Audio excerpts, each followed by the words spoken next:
Hi, dears. This is Kathianne Lewis, and it's Wonderful Wednesday, and it's time for a Faith Lift. And this is faith in everything being for your good. And this is a high and sometimes difficult lesson, but if you're watching it, it's time for you to have it. I just got finished with a class today, and I did one last night, working with practitioners and ministers, and grappling with the idea that in every problem there is a gift. Now, the metaphysical premise behind that is that God is for us. And sometimes we have obstacles so that those obstacles can pull things out of us that would be remaining dormant in us if we didn't have something to overcome. For instance, sometimes we can have such heartbreak, and it just feels so hard because we've lost someone. They've either left us or moved away or died, and the heart breaks. And it just seems like, how could this be a gift? I'm hurting so much. And yet I've noticed that when my heart is hurt, I become more compassionate. My heart breaks open and I have so much compassion for other people. It's almost like I become new. The tears transform me into someone that is much more caring than I had been. Caring created more caring.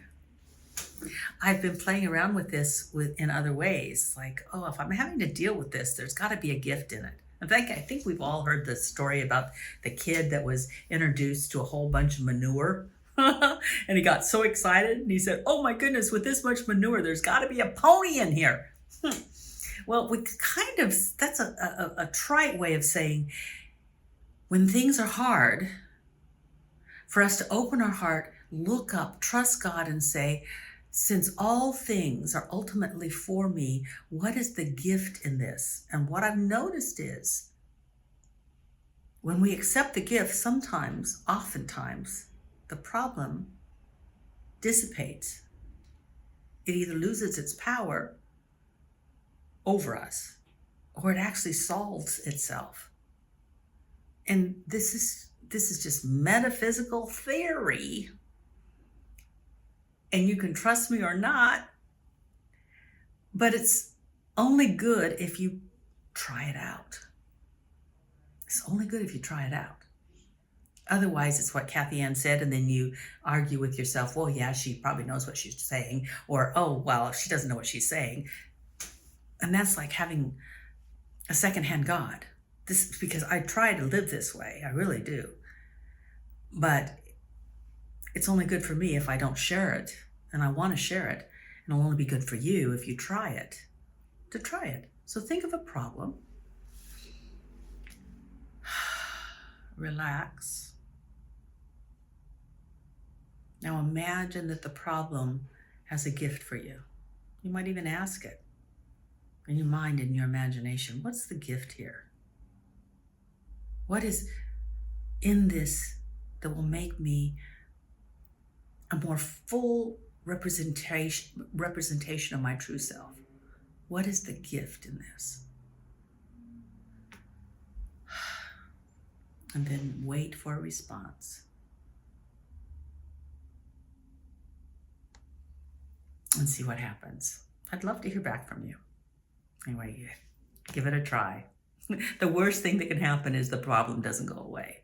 The best thing that can happen is that you become a fuller expression of your divine self, and the problem gets resolved.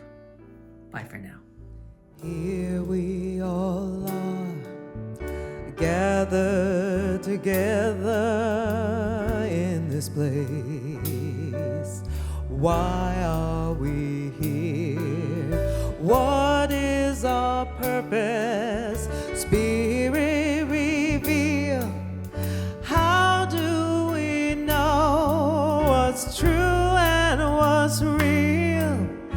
We may not know where life's road will lead,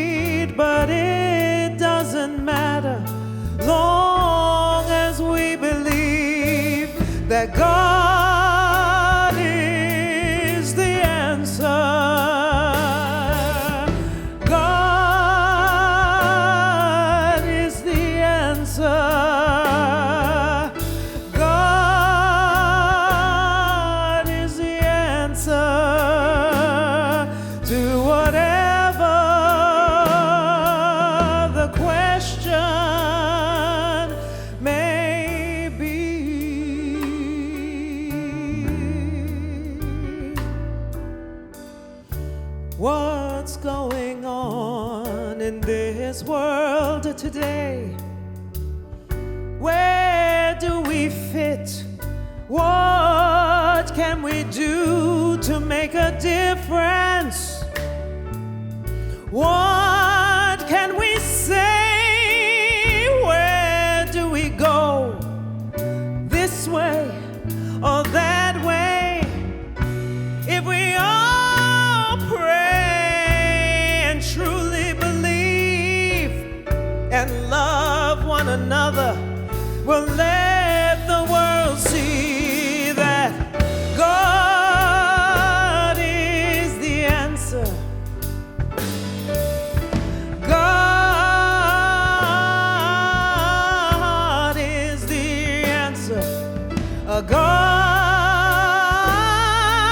is the answer to whatever the question may be.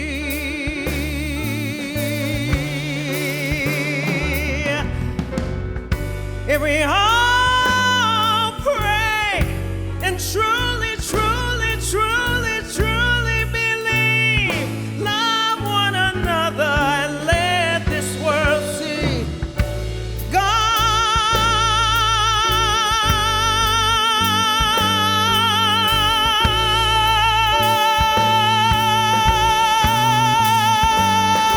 is the answer. Oh yes, oh yes, oh yes to whatever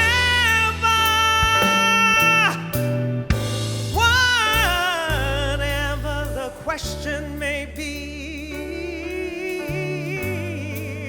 whatever the question